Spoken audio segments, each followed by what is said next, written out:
میرے بھائیو، یہ پولیس رات کا ذکر قرآن میں بھی اشارتاً موجود ہے۔ سورہ مریم کے اندر آپ کو 71 نمبر آیت مل جائے گی، پارہ نمبر 16 کے اندر۔ اعوذ باللہ من الشیطان الرجیم، بسم اللہ الرحمن الرحیم۔ وَإِن مِّنكُمْ إِلَّا وَارِدُهَا، اور کوئی بھی تم میں سے ایسا نہیں ہے مگر یہ کہ اسے دوزخ سے گزرنا پڑے گا۔ كَانَ عَلَى رَبِّكَ حَتْمًا مَّقْضِيًّا، یہ تمہارے رب کی طرف سے تقدیر میں شدنی بات ہے، یہ ڈیسٹنی تمہارے لیے مقرر ہے کہ تم سب کو آگ کے اوپر سے گزرنا پڑے گا، چاہے کوئی جن ہے، انسان ہے، وہ پیغمبر ہے، صحابی ہے، تابعی ہے، نیک ہے، بد ہے، سب کو ایک دفعہ گزرنا پڑے گا۔ پھر کیا ہوگا؟ ثُمَّ نُنَجِّي الَّذِينَ اتَّقَوْا وَنَذَرُ الظَّالِمِينَ فِيهَا جِثِيًّا، پھر ہم نجات دے دیں گے اہل تقوی کو، اور جو ظالم ہیں ان کو گھٹنوں کے بل اس دوزخ میں رہنے دیں گے۔ وَلِعَوْذُ بِاللَّهِ تَعَالَى اللہم اجرنا من النار، آمین۔ بخاری مسلم میں کئی ایک احادیث ہیں پولیس رات کے حوالے سے۔ ایک وہ حدیث جو بخاری اور مسلم دونوں میں موجود ہے، اللہ کے محبوب صلی اللہ علیہ وآلہ وسلم فرماتے ہیں کہ قیامت والے دن اللہ تعالیٰ جہنم کے دونوں سروں پہ ایک پل رکھے گا، یعنی جہنم کو پار کرنے کے لیے ایک بہت بڑا پل رکھے گا۔ بخاری مسلم کے الفاظ ہیں، سب سے پہلے میں اپنی امت کو لے کے اس کے اوپر سے گزروں گا، اور اس کے بعد باقی انبیاء بھی اپنی امت کے لوگوں کو اپنے ساتھ لے کر گزریں گے، اور ہر رسول کی زبان پہ سمیت میرے رب سلم رب سلم رب سلم ہوگا، اے اللہ سلامتی فرمانا، اے اللہ سلامتی فرمانا، اے سلامتی فرمانے والے رب سلامتی فرمانا۔ ہم نماز کے بعد بھی مسلم شریف میں دعا ہے نا، اللہم انت السلام ومنک السلام تبارک یا ذا الجلال والاکرام، سلامتی۔ اور نبی السلام فرماتے ہیں یہ کلام بھی صرف انبیاء کر رہے ہوں گے، انبیاء کے علاوہ کسی کو کلام کرنے کی اجازت بھی نہیں ہوگی۔ آپ ویسے کہتے رہیں کہ ہمارے بزرگ جو ہیں وہ پھڈا ڈال کے بیٹھ لیں گے کہ میں اپنے مریض لے کے جانے میں۔ بخاری مسلم کہتی ہے کہ انبیاء کے علاوہ سب کی زبانیں ہوں گی گونگ، سوائے اس کے کہ وہ کہیں گے رب سلم رب سلم رب سلم۔ پھر نبی السلام فرماتے ہیں کہ بخاری مسلم کے الفاظ ہے کہ جب لوگ پولیس رات سے گزر رہے ہوں گے نا، تو پولیس رات کے دونوں جانب آنکڑے لگے ہوئے ہوں گے، جس طرح کے کانٹے ہوتے ہیں، اور وہ گزرنے والوں کو زخمی کر رہے ہوں گے، اور اٹھا اٹھا کے مجرمین کو دوزخ میں پھینک رہے ہوں گے۔ جیسے کرین کی آپ سمجھیں کہ وہ آگے کرین سے وہ چیزیں اچک کے پھینکی جاتی ہیں نا، تو نبی السلام فرماتے ہیں اس طرح وہ اچک اچک کر جہنمیوں کو اس پل سے گزرتے ہوئے اچک اچک کر پھینک رہے ہوں گے جہنم میں۔ اور نبی السلام نے یہ بھی فرمایا، بخاری مسلم کے الفاظ ہیں کہ ہر شخص اپنے اعمال کے مطابق گزر رہا ہوگا، کوئی سورین کے بل گھسٹتا ہوا جا رہا ہوگا۔ استغفر اللہ، آپ سر اس منظر کو امیجن بھی نہیں کر سکتے۔ یہاں تو کہتے ہیں لوگ جو کچھ بھی ہے تیرے محبوب کی امت سے ہیں، تو وہ امت کون سی ہے جو گزر رہی ہوگی؟ وہ آپ ہی لوگ ہی ہیں، ہم لوگ ہی ہیں۔ اللہ تعالیٰ سلامتی کے ساتھ ہمیں گزار دیں، آمین۔ آپ نے السلام فرمایا کہ بعض لوگ جو ہیں وہ یعنی تیز رفتاری سے گزر رہے ہوں گے، بعض گھسٹ گھسٹ کے اپنے اعمال کے مطابق گزر رہے ہوں گے، اور پھر لوگ کٹ کٹ کے دوزخ میں گر رہے ہوں گے۔ بخاری مسلم کے الفاظ ہیں، اس پل سے کٹ کٹ کے دوزخ میں گر رہے ہوں گے، پھر وہ دوزخ میں رہیں گے یہاں تک کہ اللہ تعالیٰ ان کے لیے کوئی فیصلہ فرما دے۔ وَلِعَوْذُ بِاللَّهِ تَعَالَى، اللہ تعالیٰ کی پناہ، اللہم اجرنا من النار، آمین ثم آمین۔ صحیح مسلم میں ایک حدیث ہے، ابو سعید خدری کہتے ہیں کہ ہمیں یہ بات بھی پہنچی ہے کہ وہ پل جو ہے وہ تلوار کی دھار سے زیادہ تیز اور بال سے زیادہ باریک ہوگا۔ یہ الفاظ بالکل صحیح ہیں صحیح مسلم کے اندر۔ تو اس پل سے تو کوئی بندہ مہارت کے ساتھ بھی نہیں گزر سکتا، کوئی چائنی بھی نہیں گزر سکتا۔ وہ جو تو یہ اس کے اوپر سے گزرنا ایک معجزے والا معاملہ ہی ہوگا جس کو اللہ تعالیٰ نجات دے گا۔ اور یہ جو میں نے آیت پڑھی نا سورہ المریم کی آیت نمبر 71، اس کے کانٹیکسٹ میں کتاب التفسیر چیپٹر میں امام ترمذی اسی آیت کو ہیڈنگ بنا کے نا اس کے نیچے ایک حدیث لے کے آیا ہے۔ یعنی یہ جو میں نے کہا نا قرآن میں پولیس رات کا ذکر ہے، امام ترمذی کا بھی یہی فہم ہے۔ انہوں نے اس آیت کی ہیڈنگ بنا کے جامعہ ترمذی میں حدیث لی ہے بالکل صحیح سند کے ساتھ پولیس رات کے حوالے سے، کہ نبی صلی اللہ علیہ وآلہ وسلم نے ارشاد فرمایا کہ یہ پولیس رات جہنم پہ رکھا ہوا ایک پل ہے جس پر سے لوگوں کو گزرنا پڑے گا، اور ہر شخص اپنے اعمال کے مطابق گزرے گا۔ بعض لوگ بجلی کسی تیزی سے گزر جائیں گے، جیسے آسمان سے ایسے بجلی کڑک کے نیچے پتہ ہی نہیں لگا ودن سیکنڈز۔ بعض ہوا کی تیزی سے گزریں گے جو اس سے کم نیک ہوں گے، بعض گھوڑ سوار یا اونٹ سوار کسی تیزی سے گزریں گے، بعض بھاگتے ہوئے گزر جائیں گے، اور بعض جو ہیں وہ پیدل چلتے ہوئے، اور بعض سرین کے بل گھسٹتے ہوئے۔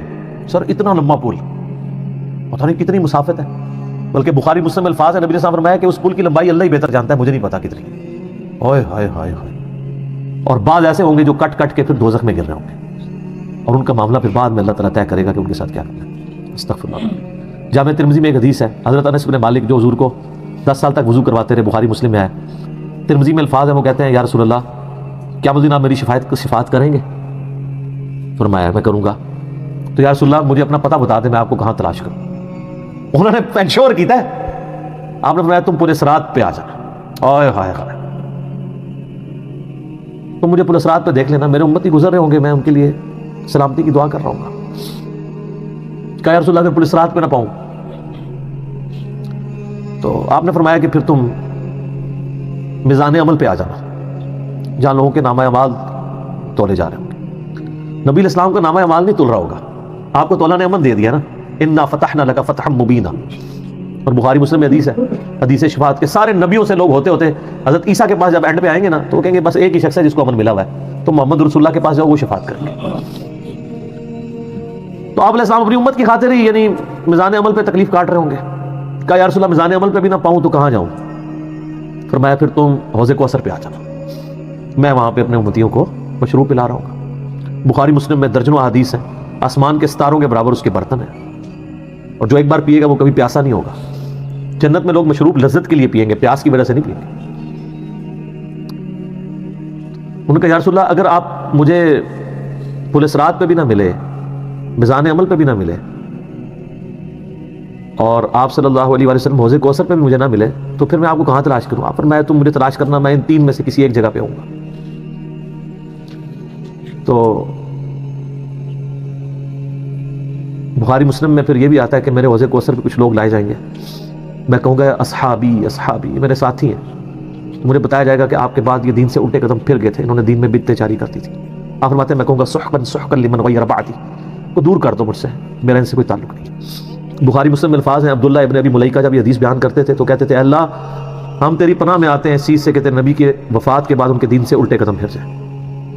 یہ وہی لوگ ہیں جو حضور کی وفات کے بعد مرتد ہو گئے تھے، مسلمہ کذاب کے ساتھ مل گئے، منکرین زکوٰۃ میں شامل ہو گئے، سیدنا ابوبکر کے خلاف کھڑے ہو گئے۔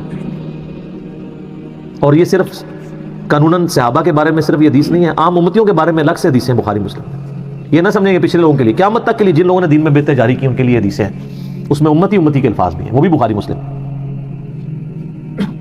اور امت کیا کر رہی ہے؟ صحیح مسلم میں حدیث ہے، نبی الاسلام ایک دن اتنا روئے اور ساتھ ساتھ آیتیں پڑھ رہے ہیں قرآن کی۔ پہلے آپ نے سورہ ابراہیم کی وہ آیت پڑھی جس کا ترجمہ یوں ہے کہ ابراہیم علیہ السلام کہتے ہیں اے اللہ شیطان نے کتنے لوگوں کو بہکا دیا، تو جو شیطان کے رستے پہ چلا میرا اس سے کوئی تعلق نہیں ہے، یعنی اعلان برات کر دیا اپنے ماننے والوں سے۔ پھر آپ نے سورہ مائدہ کی وہ آیات پڑھی جس میں حضرت عیسیٰ علیہ السلام کی اور اللہ کی قیامت کے دن گفتگو ہوگی۔ اس میں عیسیٰ ابن مریم کہیں گے اے اللہ جب تک میں ان میں موجود تھا میں ان پر گواہ تھا، جب تو نے مجھے اٹھا لیا پھر تو اور تیری مرضی ان کو عذاب دے یا چھوڑ دے، اعلان برات۔ تو حضور نے کہا کہ یا اللہ ابراہیم نے بھی اپنی امت سے اعلان برات کر دیا، عیسیٰ نے بھی کر دیا، لیکن میں کہتا ہوں میری امت میری امت۔ صحیح مسلم کے الفاظ ہیں، حضرت جبرائیل علیہ السلام آئے اور کہا کہ اللہ نے مجھے آپ کی طرف بھیجا ہے اور کہا کہ میرے محبوب سے پوچھو کہ اس کو وہ کون سی چیز ہے جو غم زدہ کر رہی ہے، حالانکہ اللہ کو سب کچھ پتا تھا۔ آپ نے فرمایا میری امت۔ تو جبرائیل علیہ السلام نے پھر اللہ کی طرف سے بشارت دی کہ نبی علیہ السلام کو کہ اللہ تعالیٰ فرماتا ہے کہ اے نبی آپ غم زدہ نہ ہو، ہم آپ کو آپ کی امت کے معاملے میں قیامت والے دن رسوا نہیں کریں گے۔ تو سبحان اللہ تو ہم پڑھتے ہیں لیکن ہمارے ایسے کرتوت نہ ہو کہ سحقن سحقن لمن غیر آبادی نہ ہو جائے کہیں، سحقن سحقن لمن بدل آبادی نہ ہو جائے کہیں، یہ بھی تو چانسز ہے۔ استغفر اللہ تو نبی علیہ السلام نے تو اپنی محبت کا حق ادا کر دیا۔ اور مسلم شریف میں حدیث ہے قیامت کا دن وہ ہے کہ جب ابراہیم علیہ السلام بھی میری طرف متوجہ ہوں گے، جس دن کوئی بھی اللہ کی بارگاہ میں کلام کرنے والا نہیں ہوگا، میں ابراہیم علیہ السلام کی سفارش بھی میں کروں گا۔ حضور کی سفارش کے بعد انبیاء کو بولنے کا موقع ملے گا۔ اسی پہ وہ اعلیٰ حضرت کا شعر ہے نا، وہ جہنم میں گرا ان سے جو مستغنی ہوا، ہے خلیل اللہ کو حاجت رسول اللہ کی۔ بل ہم شعر کہہ سکتے ہیں، ہم محبت کے لیے نعرے مار سکتے ہیں، لیکن نبی علیہ السلام نے جو امت کو تعلیمات دی تھیں حجۃ الوداع کے موقع پر، غدیر خم کے موقع کے اوپر، امت نے کسی ایک وصیت کا بھی پاس نہیں کیا۔ اب ایک دردناک ٹاپک ہے، جتنی مرضی بات کی جائے نہ ختم ہونے والی ہے۔ بس اس کو اسی پہ کنکلوڈ کرتے ہیں کہ اللہ تعالیٰ قیامت والے دن ہمیں اپنی رحمت کاملہ سے اپنے محبوب صلی اللہ علیہ وآلہ وسلم کی شفاعت کے ساتھ قیامت کی ساری ہولناکیوں سے بلا حساب و کتاب جنت میں داخلہ عطا فرمائے. آمین ثم آمین. ٹھیک ہو گیا.